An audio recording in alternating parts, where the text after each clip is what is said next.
સર્વ મુક્તોને હૈયાના હેતથી જય સ્વામિનારાયણ. વાલા મુક્તો, આજે વચનામૃત જયંતીનો પરમ પાવન દિવસ છે, ત્યારે આપણે એક વચનામૃતનું રસપાન કરી આપણા જીવનને ધન્ય બનાવીએ.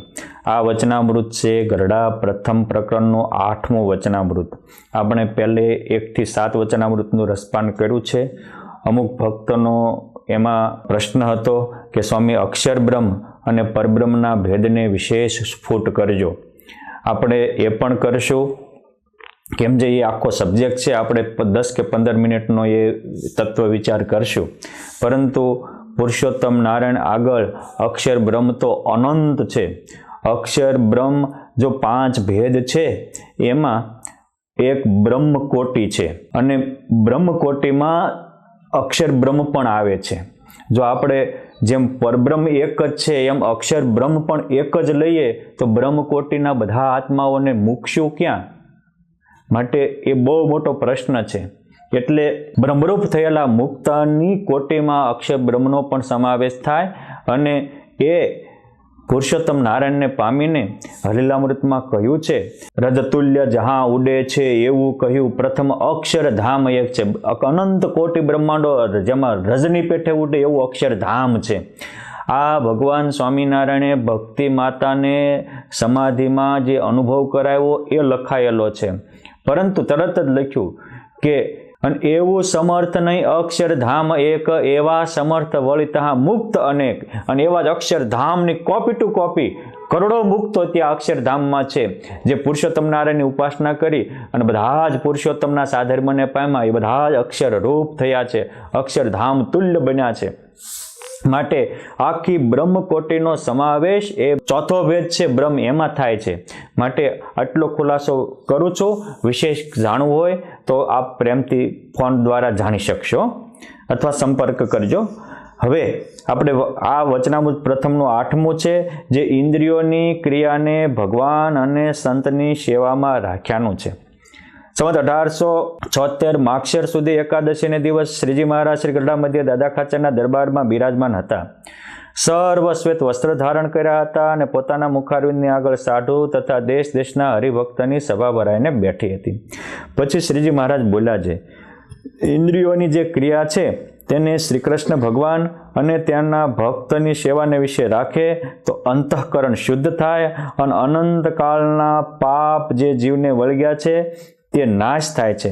અને જો ઇન્દ્રિયોની વૃત્તિઓને સ્ત્રી આદિકના વિષયમાં પ્રવર્તાવે છે તો તેનું અંતઃકરણ ભ્રષ્ટ થાય છે અને કલ્યાણના માર્ગ થકી જીવ પડી જાય છે. માટે શાસ્ત્રમાં જે રીતે વિષયને ભોગવવાનું કહ્યું છે તેવી રીતે નિયમમાં રહીને વિષયને ભોગવવા, પણ શાસ્ત્રની મર્યાદાને ઉલ્લંઘન કરીને ભોગવવા નહીં. સાધુનો સંગ રાખવો, કુસંગનો ત્યાગ કરવો, અને જ્યારે એ જીવ કુસંગનો ત્યાગ કરીને સાધુનો સંગ કરે છે ત્યારે એને દેહને વિશે જે અહમ બુદ્ધિ છે તે નિવૃત્તિ પામે છે, દેહના સંબંધને વિશે જે મમત્વ બુદ્ધિ છે તે નિવૃત્તિ પામે છે, ભગવાનને વિશે અસાધારણ પ્રીતિ થાય છે, અને ભગવાન વિના અન્યને વિશે વૈરાગ્ય થાય છે. ઇતિ વચનામૃતમ પ્રથમનું 8મું થયું. બહુ સમજવા જેવું છે. પ્રથમનું 6થું સાધના વિવેકનું છે, 7મું તત્વ વિવેકનું છે, અને 8મું અંતરશુદ્ધિનું છે. વાલા ભક્તો, અંતરશુદ્ધિ થાય એનામાં સાચી ભગવત બુદ્ધિ પ્રાપ્ત થાય છે. આ છે સેવા વિવેકનું. 7મું સમજવું અઘરું છે, 8મું આચરણ કરવું, પાળવું, અપનાવવું અઘરું છે. પરંતુ આ 8માને અપનાવ્યા વિના 7માનો અંતરમાં પ્રકાશ પણ થતો નથી. આ વસ્તુ છે અંતરશુદ્ધિની. અંતરશુદ્ધિ ક્યારે થાય? તો કે ઇન્દ્રિયોની શુદ્ધિ હોય તો અંતરની શુદ્ધિ થાય. કોઈ આપણા ઉપર કાદવ ઉડાડે એટલે આપણે સામો કાદવ ઉડાડીએ, આ તો ગધે ગધા જેવી વાત થઈ. એમાં જ્ઞાની છે જ્ઞાની મિલે તો કરે જ્ઞાન કી બાત, અને ગધે છે ગધે મિલે તો કરે લાતમ લાત, એના જેવું થયું. આ એવી વાત નથી. કે છે ઇન્દ્રિયોની ક્રિયા. અંતરશુદ્ધિ માટે ઇન્દ્રિયોની ક્રિયાની શુદ્ધિ બહુ જરૂરી છે. ઇન્દ્રિયોની ક્રિયા એટલે શું? તો કે આંખથી જોવું, કાનથી સાંભળવું, મુખથી બોલવું, નાકથી સૂંઘવું, ચામડીથી સ્પર્શ કરવો, હાથથી લેવું દેવું, પગથી ચાલવું, આ બધી આપણી ઇન્દ્રિયો છે. એમાં પણ ખાસ જ્ઞાન ઇન્દ્રિયો પર અહીંયા વજન છે. હવે આને આપણે ભગવાનને ભગવાનના સંતની સેવાને વિશે રાખીએ તો અંતઃકરણ શુદ્ધ થાય. અંતઃકરણ મલિન શું કામ થયું છે? ખોટી જગ્યાએ એને યુઝ કર્યો એટલે મલિન થયું છે. હવે સારું ક્યારે થાય? તો કે ભગવાન અથવા ભગવાનના ભક્તની સેવામાં વિશે રાખો. એ કુબડી હતી તો કંસની સેવા એને વર્ષોથી કરતી હતી તો એ કુબડી રહી. અને પછી જ્યારે એક જ વાર કૃષ્ણ ભગવાન ગોકુળથી મથુરા ગયા અને કંસના યજ્ઞમાં જતા એને ભગવાનને સામે મળી અને ભગવાનને કપાળે એક જ વાર એને અર્ચા કરી. એ કુબડી નકર કંસનો મેકઅપ જ કરતી હતી, કુબજા. પરંતુ એક વાર કરી ત્યાં ભગવાન એને દિવ્યાંગવાળી બનાવી દીધી, અલૌકિક આનંદવાળી બનાવી દીધી. ઇતિહાસમાં એ કુબજાનો પ્રસંગ જેટલો ગોપીઓ જેવો છે, પટરાણીઓ જેવો છે, એવો પ્રસિદ્ધ છે કે ભાઈ કુબજાને ઘરમાં ગયા તમે, એકવાર પરમાત્માના યોગમાં આવ્યા, પવિત્ર થઈ ગયા. એટલે ભાગવતજીના મર્મજ્ઞોએ કુબજાને બુદ્ધિ કીધી છે કે આપણી બુદ્ધિ જગતના નિર્ણય લે કરશે ત્યાં સુધી અશુદ્ધિ રહેશે, કુબડી રહેશે, વાંકી ટેડી રહેશે. એકવાર સાચો નિર્ણય લીધો કે હું ખોટા માટે બહુ જીવો, સાચા માટે જીવો, તેથી આપણે સર્વાંગી થઈ જઈશું. આપણા તમામ દોષો વિકારો વ્યા જશે અને પુરુષોત્તમ નારાયણ સામે ચાલીને આપણા ઘેર પધારશે, એવી આપણામાં અલૌકિક સ્થિતિ પ્રાપ્ત થશે. મુક્તાનંદ સ્વામીએ એક પદમાં લખ્યું છે કે તમે મુજ પર અઢળક ઢળ્યા રે પુરુષોત્તમ પ્યારા, મુજને કુંજ ભુવનમાં મળ્યા રે પુરુષોત્તમ પ્યારા. પછી મારો કરુણા કરી કર સાયો, મને અધરામૃત રસ પાયો પુરુષોત્તમ પ્યારા. હું તો થઈ અતિશય બડભાગી, તમ સંગ મારી લગની લાગી, મેં તો જાણી અલૌકિક રીત, હું તો તમને મળી જગ જીતી. મેં અલૌકિક રીતે ભગવાન તમારી જાણી અને તમને મળવાથી અર્થાત તમને સેવવાથી, તમને ભજવાથી, તમારા ગુણગાન ગાવાથી હું ધન્ય ધન્ય બની છું, જગને જીતી ગઈ છું. કહે મુક્તાનંદ મોરારી રે, હું તો થઈ રહી નાથ તમારી. કહેવાનું કે ભગવાન આપણી ઉપર અઢળક ઢળા ક્યારે કહેવાય? તો આપણે જગતમાં સારાની પુરુષોત્તમના પ્યારા થવા મહેનત કરીએ, જગતમાં જામવા નહીં, પુરુષોત્તમને પામવા મહેનત કરીએ, ત્યારે જ આપણે પુરુષોત્તમના પ્યારા થઈશું. અને આ વચનામૃત આપણને પુરુષોત્તમ નારાયણના પ્યારા બનાવવાનું શીખવે છે. એકવાર જોબન પગી જગત માટે જીવતા હતા, એની ઇન્દ્રિયો અંતઃકરણ ડોળાયેલી હતી, પરંતુ એ જ જ્યારે ભગવાન માટે જીવવા માંડ્યા તો એ ભક્ત શિરોમણી બની ગયા. એની પૂજામાં પણ અનેકવાર પુરુષોત્તમ નારાયણ પ્રગટ થાય એવા એ મહાન બની ગયા. ક્યારે? ઇન્દ્રિયોની ક્રિયાને ભગવાનને, ભગવાનના ભક્તની સેવામાં રાખી. ત્યારે જગતની સેવામાં હતી ત્યારે લૂંટારા હતા. એ જેસલ જાડેજો જગતની સેવામાં હતો ત્યારે લૂંટારો હતો, અને એ તોળાદેના કહેવાથી જ્યારે ભગવાનને સંતની સેવામાં લાગી ગયા ત્યારે જેસલ પીર થઈ ગયા. બાપ તમામ પીડા દૂર કરવા અને મહાઅલૌકિક સ્થિતિ પામવા આપણે સેવા કરવી જરૂરી છે. તમે કહેશો થાય કેમ? તો જો સંસાર છે ને ભોગ ભૂમિ છે, સત્સંગ છે યોગ ભૂમિ છે. તમે અહીંયા સત્સંગમાં રહેતા હોય તો ભગવાનને સંતની સેવા થાય, અને જગતમાં રહેતા હોય તો સંસારની સેવા થાય. ગાંધીજીએ દેશની આઝાદીની બહુ મોટી સેવા કરી, પરંતુ તોય ગાંધીજીએ પોતાની આત્મકથામાં જ લખ્યું છે કે હું ઈશ્વર પ્રાપ્તિના યજ્ઞમાં મારું આત્મસુધા હોમમાં તૈયાર છું. દુઃખદ વાત છે કે મને ઈશ્વરની અનુભૂતિ થઈ નથી. શું કામ ન થઈ? તો કે એ દેશની માટે જીવવું એ રાષ્ટ્રીય ભક્તિ છે, ઈશ્વર પ્રાપ્તિનો એ માર્ગ નથી. તમે દેશ સેવક થશો, બહુ સારી બાબત છે, એ પણ કરવું જોઈએ, પરંતુ ઈશ્વરની અનુભૂતિ કેમ મીરાબાઈને થઈ, નરસિંહ મહેતાને થઈ, તુલસીને તુકારામને થઈ, સબરીને સુદામાને થઈ, તો તમારે એ અનુભૂતિ કરવી તે માર્ગે ચાલવું પડે. આ નિયમ છે. ભોગ ના કરતા રાષ્ટ્ર માટે ચાલવું એ અગત્યનું છે, અને એને કરતાં પરમાત્મા માટે ચાલવું, પરમાત્મા માટે જવું એ તો અતિ અગત્યની બાબત છે. એટલે આ દુનિયામાં 3 પ્રકારના માણસો હોય છે. જાપાનમાં શાર્ક નામની માછલી આવે છે, ત્યાંના સંશોધકોએ એની ઉપર પ્રયોગ કર્યો. એક માછલીને જ્યારે પ્રસૂતિની વેદના થઈ ત્યારે એના 3 બચ્ચા હતા. એક બચ્ચાને લઈને એને ટબમાં નાખ્યું પાણીના, એક બચ્ચા પાણીના ટાંકામાં નાખ્યું, અને ત્રીજું બચ્ચાને તળાવમાં નાખ્યું.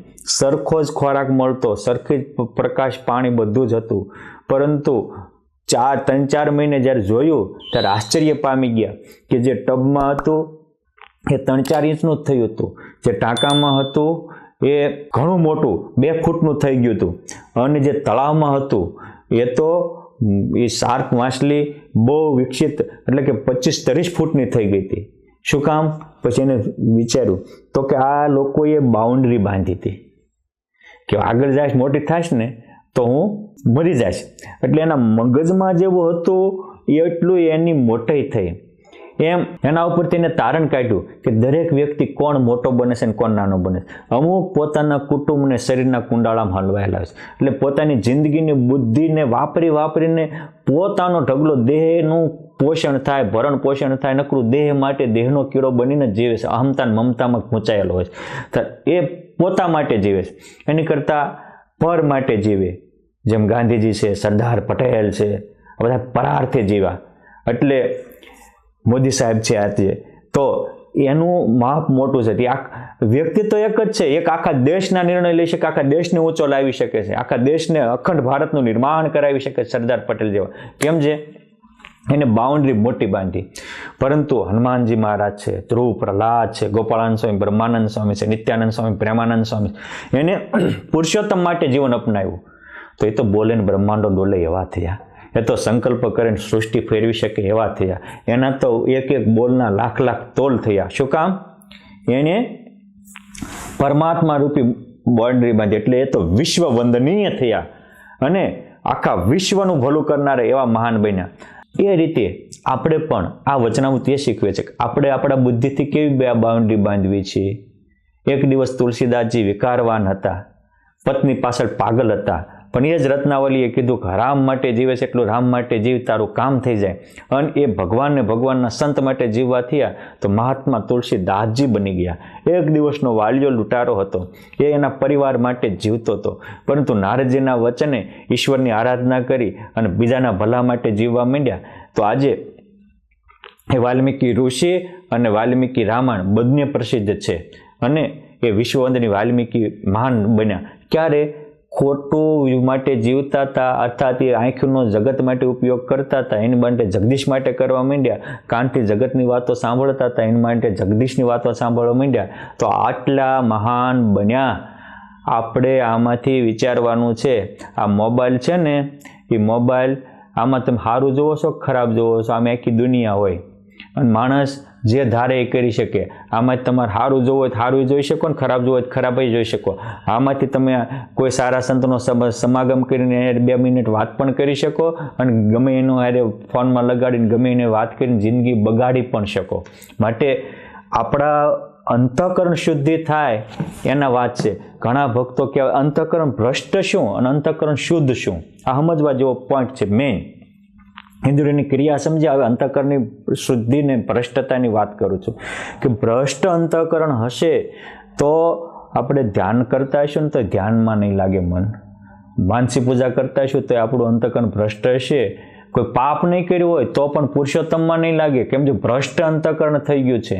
એટલે ભગવાનમાં આપણી વૃત્તિઓ લાગશે જ નહીં, આપણું મન પુરુષોત્તમના રૂપમાં એકાકાર થશે જ નહીં. માટે અંતઃકરણ શુદ્ધ કરવું હોય તો આપણું અંતઃકરણ શુદ્ધ કરવું હોય તો આપણી ઇન્દ્રિયોની શુદ્ધિ બહુ જરૂરી છે. અને અંદરથી સારું ભર્યું છે તો સારું નીકળશે. જોગી સ્વામી રાજકોટ ગુરુકુળના કહેતા કે મને ભગવાન વિના ન હાલે ને ભગવાનને મારા વિના ન હાલે. શું કામ?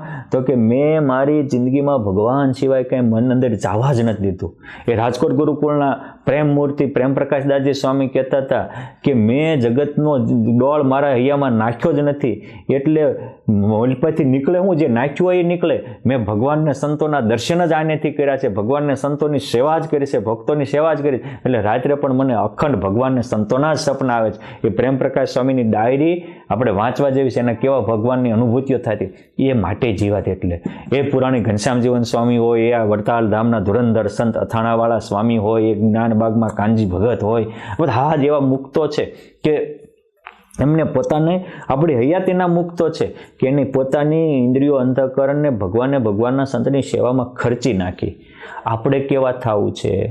મેઇન મુદ્દો તો આપણા વાતનો છે કે જો આપણે ભગવાનના સંતની સેવામાં કર્યું હોય તો તો આપણે એની ભેગા રહેવું પડશે, કારણ કે જેની ભેગા રહ્યો એની જ સેવા થાય, એની માટે જ જીવાય. હવે સંસાર માટે જીવતા હોઈએ તો અંતઃકરણ શુદ્ધ થાય નહીં. અને દુનિયામાં એવું કહેવાય છે કે અમુક જગ્યાએ માણસ જમવા જાય તો એમ કે ગોટા લે ચટણી મફત. હા, એની આ છે કે અંતર શુદ્ધ થાય અને પાપ જીવના નાશ થાય એટલે પુરુષોત્તમ નારાયણના દર્શન તો આપોઆપ થાય. પરંતુ હા, અનંતકાળના પાપ શું? તો કે ભગવાનની સ્મૃતિ એ પુણ્ય છે અને જગતની સ્મૃતિ એ પાપ છે. ભગવાન માટે જીવવું, ભગવાનને રસ્તે ચાલવું એ પુણ્ય છે, જગતના રસ્તે ચાલવું એ પાપ છે. ભગવાનને ભગવાનના સંતના ગુણ લેવા, ગુણ ગાવા એ પુણ્ય છે, અને એના અવગુણ લેવા, એનામાં દોષ પરઠવો એ પાપ છે.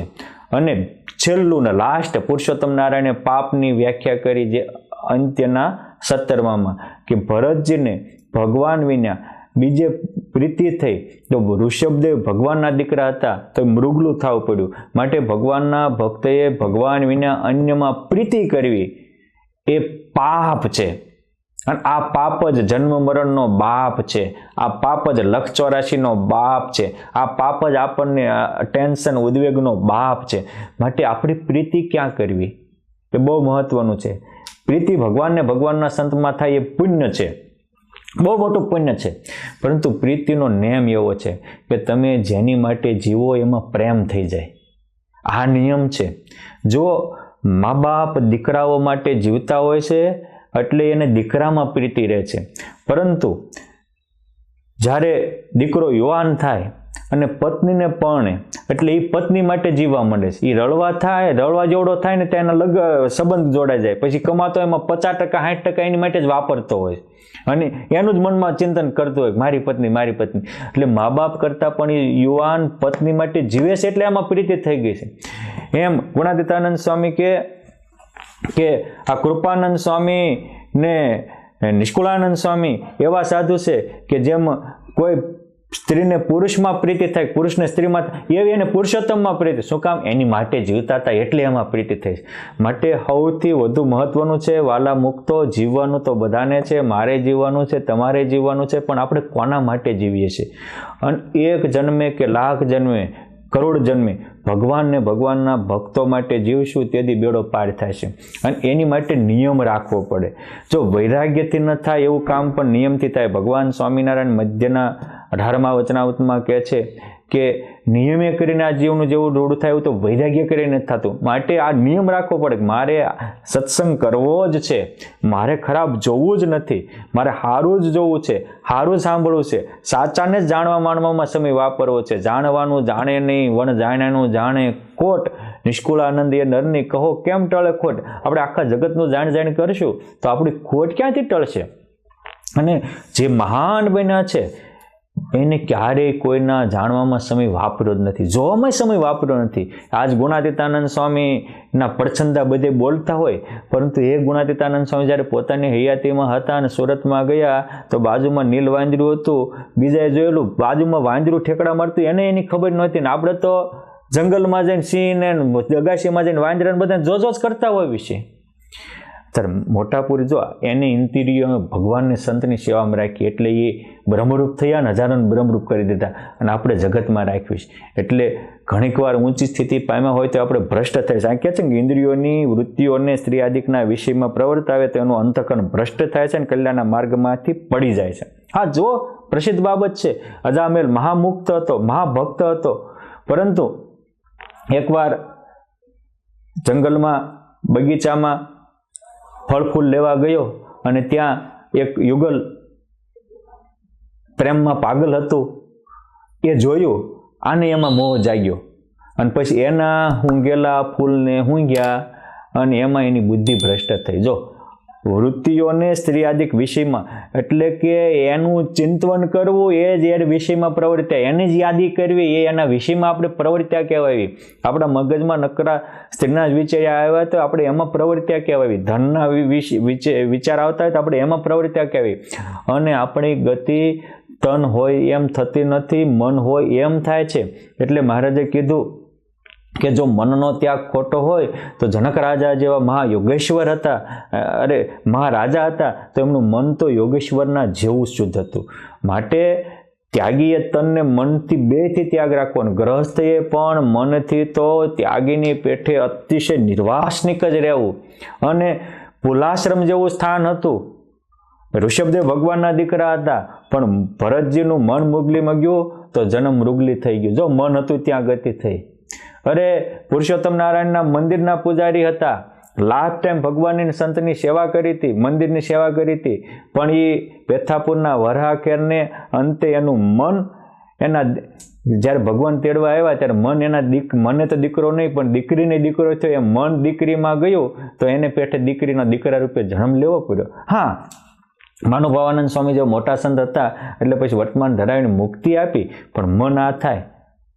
શાસ્ત્રીજી મહારાજ રાજકોટ ગુરુકુળના એના જીવનગાથામાં એક લખાયેલો પ્રસંગ છે. ઝાલીલાના અર્જણ બાપા હતા, બહુ ભક્ત હતા, મંદિરમાં સેવા કરતા હતા, જીવન જગાડે એવો પ્રસંગ છે. એ વખતે એમના પુત્રવધુ બહુ એની સેવા કરી. તો અંતકાળ આવ્યો ત્યારે એમ થયું કે ઓહો, આ મારી પુત્રવધુએ મારી કેટલી સેવા કરી. અને એ પુત્રવધુમાં મન રહ્યું તો એની પછી ગતિ થઈ નહીં, ભગવાન મૂકીને વયા ગયા અને ભૂત યોનીને પામ્યા, અધોગતિને પામ્યા. પછી તો ઘણી વાર આવે, રોવે ખરા, પણ કાંઈ બોલી શકે નહીં. પછી એક દિવસ એ બોલ્યા કે મને રાજકોટ શાસ્ત્રીજી મહારાજ પાસે લઈ જાઓ. પછી એ રાજકોટમાં એટલે જ્યારે ગુરુકુળનો આરંભ હતો એ વખતે રાજકોટના દાણાપીઠમાં એમને શાસ્ત્રીજી મહારાજ રહેતા, અત્યારે ગુરુકુળ થતો હતો ને એ ત્યાં લાવ્યા. એ વખતે પુરાણી પ્રેમ પ્રકાશદાસજી સ્વામી, જોગી સ્વામી જેવા સંતો હતા, ત્યાં લાવ્યા. પછી એ બાપા ત્યાં હતા. શાસ્ત્રીજી મહારાજ એ વખતે કંઈક પદાર્થ લેવા ભાવનગર ગયેલા, ત્યાંથી પાછા આવ્યા, કીધું કે અર્જણ બાપા ઝાલીલાના આવ્યા છે, રડે છે. સ્વામી ગયા કે ઓહો, કે અરે સ્વામી, હું જાણું છું, રડતા રડતા બોલી ગયા કે એના ભાઈના દીકરામાં આવીને કે હું જાણું છું કે મને પુત્રવધુમાં એને બહુ પ્રેમ સેવા કરી અને હેત થઈ ગયું, તો એને લઈને આ મારી દિશા થઈ છે. પછી શાસ્ત્રીજી મહારાજે એમને વર્તમાન ધરાવ્યા ફરીવાર અને સંકલ્પ કરીને ધૂન કરી, ત્યારે એની દિવ્ય ગતિ થઈ. આ તો એવા મોટા ગુરુ હતા માથે, તો પણ જગતમાં હિયત રહ્યો, એમાં ગઈ તો અંતઃકરણ ભ્રષ્ટ થયું, કલ્યાણના માર્ગમાંથી પડ્યા. આને પડ્યા કહેવાય. માટે ભગવાનના સંત સેવા કરતા હોય અને એની સ્મૃતિ આવે તો મોટું કામ થઈ જાય. તમે જુઓ, એ આની આ જ વાત છે કે મહારાજ પંચાળામાં હોય અને મહારાજે સેલણ પીરસ્યું હોય અને એ દેવી પૂજકને યાદ આવે તો એની દિવ્ય ગતિ પામી જાય, અધોગતિમાંથી ઉર્ધ્વગતિ થઈ જાય છે. માટે સુખી થવું હોય તો શાસ્ત્રમાં જે રીતે વિષયને ભોગવવાનું કહ્યું છે એ રીતે નિયમમાં રહીને વિષયને ભોગવવા, પણ શાસ્ત્રની મર્યાદાનું ઉલ્લંઘન કરીને ભોગવવા નહીં. અને એની માટે સાધુનો સમાગમ રાખવો પડે. સ્પષ્ટ લખ્યું છે શિક્ષાપત્રીમાં કે આ અમારા નિયમો, શાસ્ત્રમાં જે નિયમો કયા છે એ નિયમો કે એ પાલયંતી મનુજઃ સત્શાસ્ત્ર પ્રતિપાદિતાન સદાચારાન સદા તેત્ર પરત્ર ચ મહાલોકા.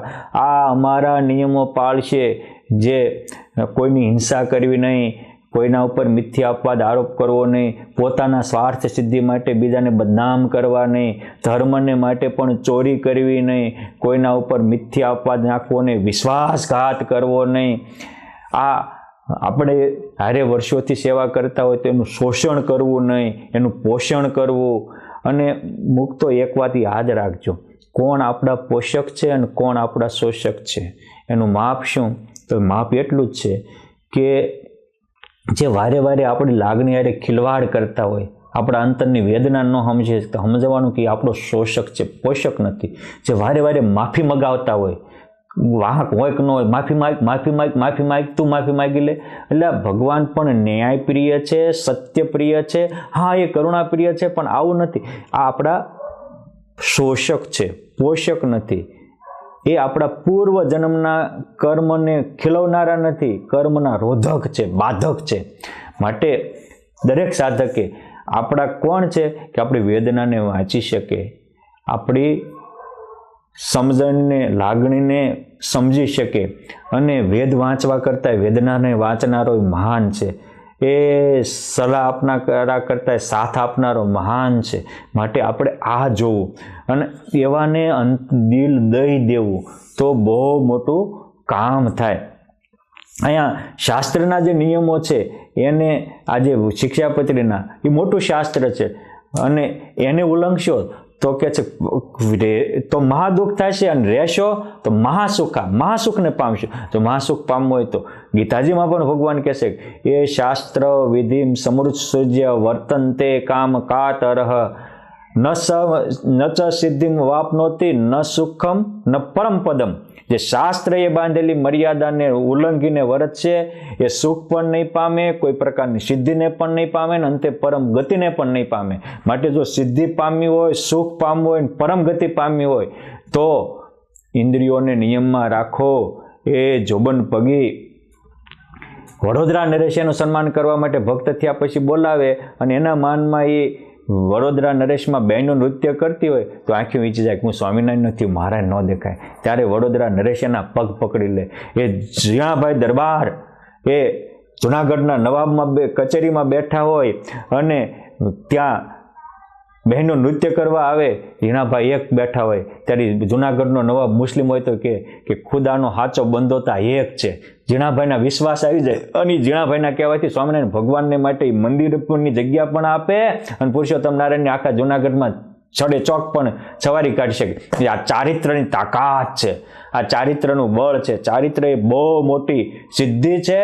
ચારિત્ર એ પરમાત્માને પામવાની ઉત્તમ રાજમાર્ગ છે. અને એટલે કહેવાય છે કે ચારિત્રની ચપટી આગળ ગાંડની ગાંસડી પણ ઓગળી જાય. મોટી મોટી વાત કરતા હોય પણ ચારિત્ર નહીં હોય તો કોઈને વજન નહીં પડે. અને ચારિત્ર હશે તો જૂનાગઢના નવાબને કે વડોદરા નરેશને પણ વજન પડશે. એ એક બહેનોને જ માતા તુલ્ય જોતા હતા. બહેનો સામે કોઈ કુદ્રષ્ટિ નહોતા કરતા. તો એ જોગીદાસ ખુમાણ એ બારવટિયા હતા અને અન્યાય થયો હતો એટલે લડાઈ કર્યા હતા. પરંતુ તોય ભગવાન સ્વામિનારાયણ એને દર્શન દેવા ગયા હતા. અને ભગવાન સ્વામિનારાયણ જ્યારે અહીંયા ગઢપુરમાં જીવા ખાચરના કારજ ઉપર આવ્યા ત્યારે પણ એમને સ્પેશિયલ કેસમાં મળ્યા હતા. અને એટલે ભગવાન એના એક નિયમને કારણે એમનું ચાલતું બારવટું હતું ભાવનગર નરેશ સામે, એમાં પણ ભગવાન સ્વામિનારાયણે દાદા ખાચરને પ્રેરણા આપી અને એની સહાનુભૂતિમાં મોકલ્યા હતા. આ વાત કાઠિયાવાડના ઇતિહાસમાં પણ લખાયેલી છે અને હરિચરિત્ર ચિંતામણીના બીજા ભાગમાં પણ આ પ્રસંગ નોંધાયો છે. માટે મારે તે કહેવું છે કે નિયમ બહુ મહત્વની બાબત છે કે પરધન પથ્થર જાણીશ, પરનારી માતા સમાન જાણીશ, હવમાં ભગવદ ભાવ રાખીશ, ભગવાન માટે જીવીશ, ભગવાન માટે મરીશ, સત્સંગ માટે જીવીશ, સત્સંગ માટે મરીશ, સારા કાર્ય કરીશ, ક્યારેય કોઈને ઉપર કુભાવ નહીં કરું, કુદ્રષ્ટિ નહીં કરું, અસત્કર્મ નહીં કરું, સત્કર્મ કરીશ. આ નિયમ રાખો. નિયમ હશે તો જ સુખી થશો. અને નિયમ શાસ્ત્રની મર્યાદાને ઉલ્લંઘન કરશો તો સારા મોટા પરનારી સામે ન રહેવાય. તેમ છતાં સામે રહ્યા તો એકાંતમાં નારદજી ભગવાનનો અવતાર ગણાય. નારદ પુરાણ છે. પરંતુ જયંત રાજાની અમરીશ રાજાની પુત્રી જયંતાનો હાથ જોયો તો પરણવાનું મન થયું. જો કલંક લાગ્યું. એવા જ ઋષિ પર્વત હતા, એને પણ કલંક લાગ્યું. અને માણસને કલંક લાગે, પોતાના આસક્તિ જાગે ને એટલે હંમેશા એ બીજાને પાછા પાડવા માંડે. આ નિયમ છે. જો નારદજીએ પોતાનું રૂપ એવું માગ્યું એનું કોઈ વાંધો નહોતો, પણ પર્વતનું મોઢાનું માગ્યું. એ માણસ જ્યારે શાસ્ત્રની મર્યાદા ઉલ્લંઘે છે ને પછી એ બીજાનું અહિત કરીને પોતાનું હિત કરવા જાય છે. એમાં બેયનું બગડે છે. માટે હંમેશા ક્યારેક આપણી ભૂલ થઈ ગઈ હોય તો બીજાનું અહિત કરીને આપણું હિત કરવા જવું એવું ન કરવું. એ કરશો તો ભૂંડા મોઢે દુઃખ માથે ઓઢીને રોવાનો વારો આવશે. કોઈ સાના રાખનારા નહીં મળે. માટે વાલા મુક્તો આ સમજવું, ક્યારેય કોઈનું અહિત થાય એવું તો ન જ કરવું. હિત થાય એવું થાય તો ભલે, અરે કોકને બગાડવી નહીં ને એ એક મોટી સેવા છે. માટે આપણે આપણું સારું તો થાય તો સારી બાબત છે, પરંતુ ક્યારેય કોઈનું ઓલું કરતા નહીં. અને એક વાત યાદ રાખજો, આપણે કોઈના ઉપર કાદવ ઉછાળવી ને ત્યારે એક આંગળી એના ઉપર હોય ને 3 આંગળી આપણા ઉપર હોય. આપણે કંઈક આ ખોટું બોલે છે ત્યારે એ એકવાર ખોટું બોલતો ને આપણે 3 વાર ખોટું બોલતા હોય છે. કોઈનું કાંઈ જોઈને આપણા અંતઃકરણમાં ચલહ પલહ થાય ત્યારે સમજવાનું કે ત્યાં તો હોય કે ન હોય, આપણામાં તો પડ્યું જ છે. ભગવાન સ્વામિનારાયણ મધ્યના બીજા વચનાવતમાં જેને આત્યંતિક કલ્યાણ પામવું હોય એની માટે અનુપમ રસ્તો બતાવતા કહે છે કે કૂવામાં પાણી આવતું હોય ને એ ગાળું હોય તો એ હેડને ડાટા દેવા અને કૂવાનું પાણી ઓલેચી નાખવું. એમ આપણા અંતઃકરણ રૂપી કૂવો છે, એમાં આ જગતના વિષય રૂપી આંખથી જોવું ને કાનથી સાંભળવું, જગતનો ડોળ આવે છે, એ બંધ કરવો. એ બંધ થશે પછી જ હું આત્મા છું ને મારામાં પ્રગટ પરમાત્મા છે એ અનુભૂતિ થાય છે. મહારાજ કે આપણને બધાય બીમાર પડ્યા છે, ગુમડું થયું હોય કંઈક ઓલું હોય તો એ જે આપણે મોઢેથી ભલે દવા લેવી, પણ જ્યાં એ ગુમડું થયું છે, દુખાવો થયો છે, ત્યાં એ દવા જાય ત્યારે જ એનો કરાર થાય, અસર થાય ને એનો નાશ થાય. એમ આપણામાં કામ, ક્રોધ, લોભ રૂપી ગુમડા થયા છે, એ અંતઃકરણના ગુમડાઓ છે. અને ક્યારે જાય તો કે હું આત્મા છું ને મારામાં પરમાત્મા છે.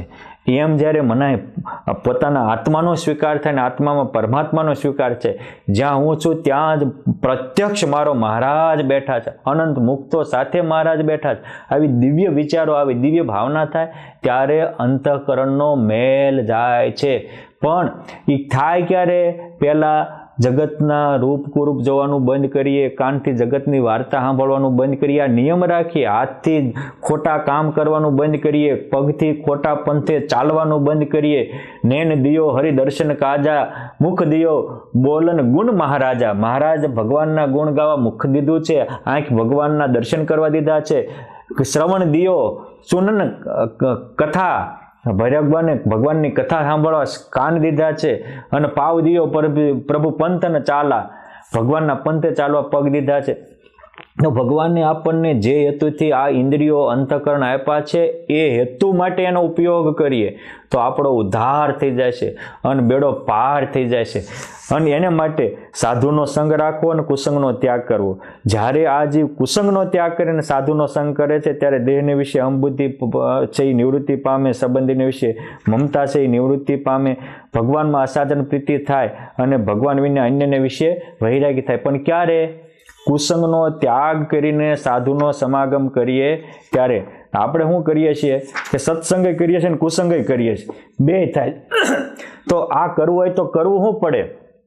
તો આનો ઉપાય ભગવાન સ્વામિનારાયણે સારંગપુરના 18મા વચનામૃતના પહેલા પેરેગ્રાફમાં કીધો.